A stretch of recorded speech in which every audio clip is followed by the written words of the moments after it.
अस्सलाम वालेकुम जुले नाजरीन। मेरी गुजारिश है कि इस वीडियो को आप एंड तक देखें और इस वीडियो में जो इन्फॉर्मेशन है वो दूसरों तक भी पहुंचाएं, क्योंकि ये बहुत एक अहम इशू है और वो इशू है हमारी ज़मीनों को लेकर के। इस वक्त यूटी लद्दाख की तरफ से एक प्रोसेस चल रहा है डिजिटलाइजेशन के नाम पे, और ये डिजिटलाइजेशन जो है एक प्राइवेट कंपनी के थ्रू किया जा रहा है। और सुनने में ये आया है तकरीबन 400 करोड़ से भी ज़्यादा का ये प्रोजेक्ट है जो एक प्राइवेट कंपनी को दिया जा रहा है। हालांकि ये अलग बात है कि इसका सारा काम हमारे ही रेवेन्यू डिपार्टमेंट के लोगों से लिया जा रहा है, लेकिन इस कंपनी के थ्रू जो है वो सारा प्रोसेस चलाया जा रहा है। अब इस डिजिटलाइजेशन क्यों हो रहा है और डिजिटलाइजेशन के फ़ायदे क्या है, नुकसानात क्या है और हमें क्या एतराज़ है, इस पर हम बात करेंगे। डिजिटलाइजेशन इस वक्त इसलिए किया जा रहा है ताकि हमारा जो भी रिकॉर्ड है वो हमारा अपडेटेड रहे, अपलोडेड रहे और उसको ऑनलाइन भी किया जाए।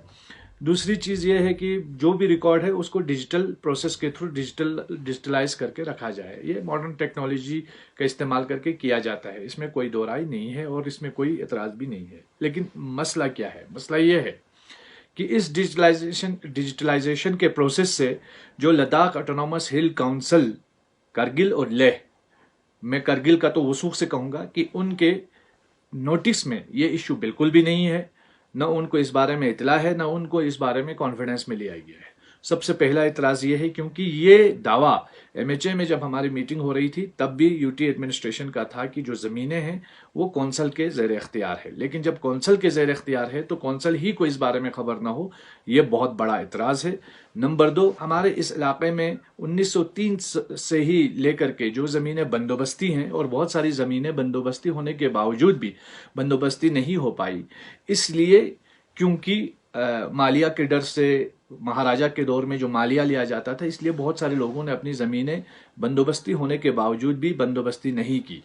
लेकिन उसके बाद एक और कानून था जो ऐलान 38 नवतोड़ के नाम से इस खित्ते में, जम्मू कश्मीर एस्टवाइल स्टेट में ये कानून जो है वो अप्लाई होता था। उसके तहत जो काश्त के लिए जो ज़मीनें इस्तेमाल हो जाती थी वो उसके भी बहुत सारे लोग मालिक हैं। अब इस डिजिटलाइजेशन के प्रोसेस में वो सारी ज़मीनें सुकड़ के इतनी सी बन जाएंगी, छोटी सी हो जाएंगी। तो हमारा जो मुद्दा और मकसद सरकार का ये है कि 6 शेड्यूल की मांग एक तरफ जो हो रही है, उस मांग के चलते ये पूरा एक खेल है कि उस मांग के चलते सरकार ज़्यादा से ज़्यादा जो स्टेट लैंड है उसको बड़ा करके अपने पास महफूज रखना चाहती है, और ये उससे अंदाज़ा करना चाहती है कि हमारे पास स्टेट लैंड कितनी है। हालांकि ये प्रोसेस जम्मू कश्मीर में भी हुआ है, जो एस्टवाइल हमारा जम्मू कश्मीर अभी का जम्मू कश्मीर है, उसमें भी डिजिटलाइजेशन का प्रोसेस हुआ है।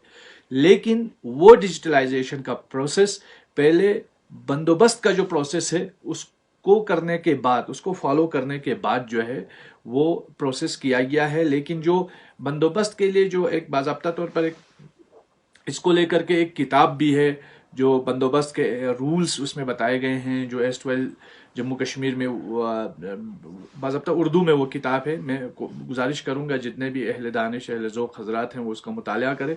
उन रूल्स को भी फॉलो बिल्कुल नहीं किया गया है। और इसका जो जहाँ तक फ़ायदे का ताल्लुक है, अगर बंदोबस्त किया जाता है फिर से और बंदोबस्त करने के बाद जो है इसका डिजिटलाइजेशन होता है तो उसमें वेल एंड गुड, उसमें कोई किसी को ऑब्जेक्शन नहीं है, ये आवाम के फ़ायदे में है।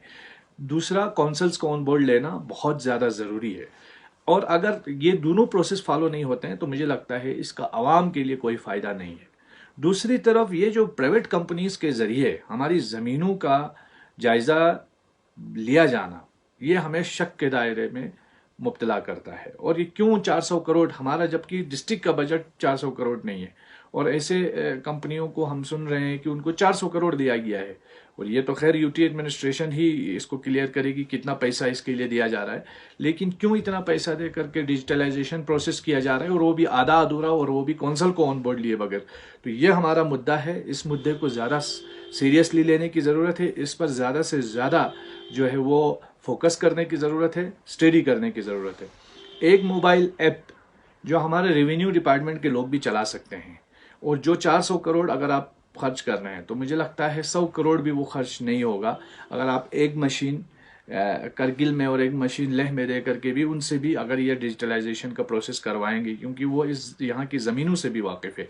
और वैसे भी जिन कंपनियों को आप लोगों ने ये ठेके दिए हैं وہ کمپنیاں بھی لداخ کی زمینوں کی معلومات نہیں رکھتی ہیں، ان کو بھی at the end of the day ہمارے ریونیو ڈپارٹمنٹ سے ہی ساری معلومات لینی ہوتی ہے. تو مجھے لگتا ہے کہ یہ بہت بڑا ایک گیم ہے، اس گیم کو سمجھنے کی ضرورت ہے.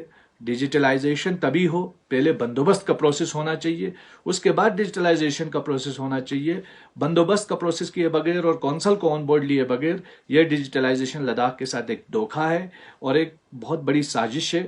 اس سازش کو بے نقاب کرنا مجھے لگتا ہے ہر لداخی کی ذمہ داری ہے.